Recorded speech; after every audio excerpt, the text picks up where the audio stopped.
Welcome my channel. Listening you this news that as members of Congress speak on the House floor.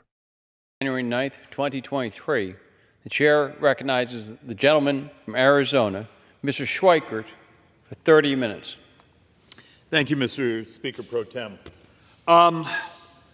Okay, every week I come behind this microphone and I walk through the demographics and the debt and try to demonstrate that the primary driver of debt is the fact, is our demographics, our health.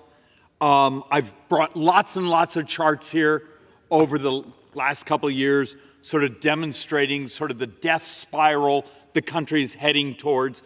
When total interest this year is going to be maybe just a little shy of 1.2 trillion, making interest the second biggest expenditure in this government. So Social Security will be about $1.480 trillion, interest 1.2, and then believe it or not, defense and Medicare are fighting for who's going to be third and fourth. But I thought it would actually be more honorable to come behind this mic and say, all right, we've defined the problem over and over and over and over. I don't seem to be making much progress with my brothers and sisters being willing to accept the actual math, because our friends from the left, tax rich people more, we'll take care of the problem. And then we show them the economic papers that make it clear, you could maximize people's taxes for those over $400,000 on their income tax, their estate tax, the whole list of taxes. And when you do the economic effects, you get about 1.5% of GDP. For us on the right, we have all sorts of things we want to cut. But if it were limited to only non-defense discretionary, we come up with about 1% of GDP. Problem is, this year we're borrowing close to, I think our run rate in the last 365 days is like 8% of GDP. Long run is 6, 7, 8% over the years. Anyone see the math problem? When the left solutions and the right solutions are combined and you get 2.5%, and you're borrowing 6, 7, 8% of GDP, the size of the economy, maybe we need to have a brutally honest conversation of what's the driver of debt and the things that provide a solution that also have the chance of passing here. So here's the board that gets the most complaints to my office, so let's do it again.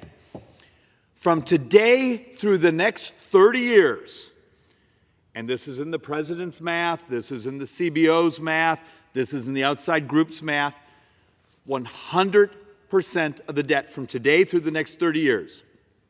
Interest, healthcare, and if a decade from now the decision is, hey, the Social Security Trust Fund is gone and we're not going to let people take a 21 to 25% cut and double senior poverty, and we backfill Social Security. So right here, the new number isn't 116. This is my older board. I think it's somewhere now in the 120s, 130 trillion dollars in 30 years.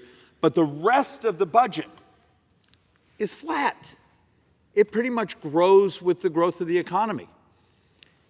It's healthcare. If you want to disrupt debt, make this society healthier, or adopt technology that makes government smaller. So let's actually sort of walk through some of these things. I brought this board again just to reemphasize what I was just saying. The new number on Social Security for this coming year is $1.480 trillion. My math has actually the interest being a little bit higher, and then you see defense and Medicare.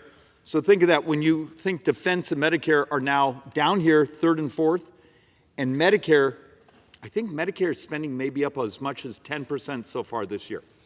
So let's see. If I came to you and said, all right, here's the stack of solutions. In previous years, I would come here with all sorts of charts, and I would show sort of my holistic, unified theory, saying, okay, you had to do things in immigration. You had to do things in fixing the tax code to maximize investment and growth. Over here, you had to legalize adoption of technology to crash the price of healthcare.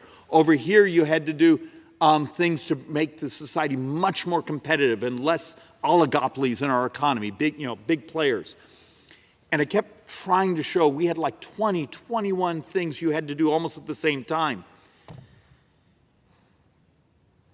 And I felt like I was making no progress. The reality of it is we're in real trouble. A couple of weeks ago, I came here and did the demographics. And I knew everyone was right on the edge of their seats wanting to understand demographics, except demographics is your destiny. In 15 years, we model this country has more deaths than births. Understand what's going on. Yet you have your Medicare system, your Social Security, that are sort of a pay-as-you-go system. But the number of children, the number of young people, the number of future workers we're going to have in this society, we're in trouble. So you're going to have to do things like technology substitution. And what the hell does that mean? We're going to walk through some of that. So I have a stack of articles, some boards, and we're going to sort of walk through one of those pillars that we talk about. The two biggest changes I expect in society, in the economy, in the world over the next decade or two will be synthetic biology and artificial intelligence. So let's talk about just one of the things on our list of like 21 disruptions of what we could fixate on policy-wise to make government smaller, more efficient, more moral. And maybe your retirement doesn't have to implode on you, and maybe my little kids, yes, I have young kids, have a future, because the math says right now that child that's young today will be poorer than their parents. First generation U.S. history, the expectation, the math says, this young generation is going to be poorer. Does anyone see just the apocalyptic morality in that? So what's going on here? Why are we so terrified to tell the truth? Well, I'll tell you one of the reasons you tell the truth.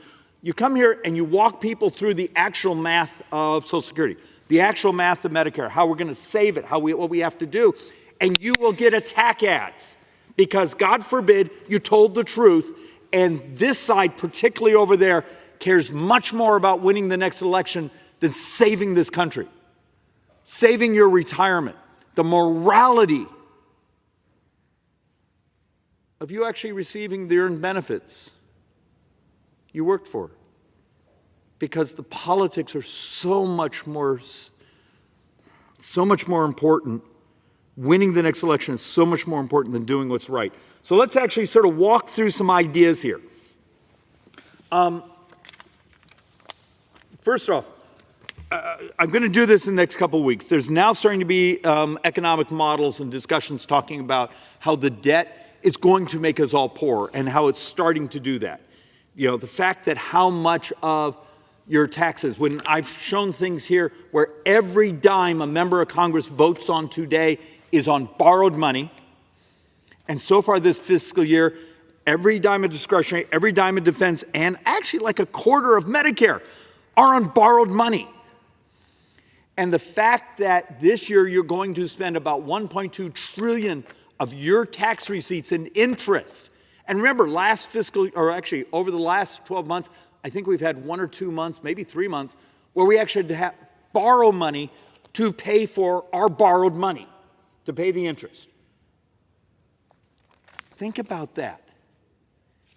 And the fact of the matter, now we're starting to see the economists do articles explaining we are all going to be poorer because of the financing costs now on this debt and deficits. So let's actually walk through, what would you do? If I came to you right now and said, you live in the time of miracles. We're curing diseases and we're going to cure more diseases. We don't have to live with misery. There's ways, we're on the cusp of having major disruptions in diabetes, in other diseases. We can make government more efficient and smaller. So let's actually just talk about AI tonight. Article from Stars and Stripes, talking about the Pentagon being substantially unauditable. We do not know where almost $4 trillion in assets are. So there's parts of this article, parts of the other articles here, talking about things that the Pentagon buys things because they don't know if they have it in inventory. Other articles that we could actually use technology to actually crawl through government, and it would be the ultimate whistleblower. And so some of us have been trying, saying, why don't we do something creative? I need you to think so. If you watch too much cable television, over here, AI is going to destroy the world. Okay, there's generative AI that crawls through and can write its code. Over here is a stack that just wants accounting data, that just is looking for assets and inventories and liabilities and those things. That's what we're talking about at this moment. How about if we did something creative? If you've just had, I think, the 8th year where the Pentagon has functionally come back as unauditable because we can't do the asset list, how about allowing an AI crawler, an AI accounting package, to go up and down those asset lists and identify what we own, what we don't own, what we think we have, what we don't think we have, what we really own? So you don't get crazy articles like this one from Stars and Stripes basically saying, this was not surprising. Pentagon again fails its audit. And $3.8 trillion in military assets, we're not sure where the hell they are.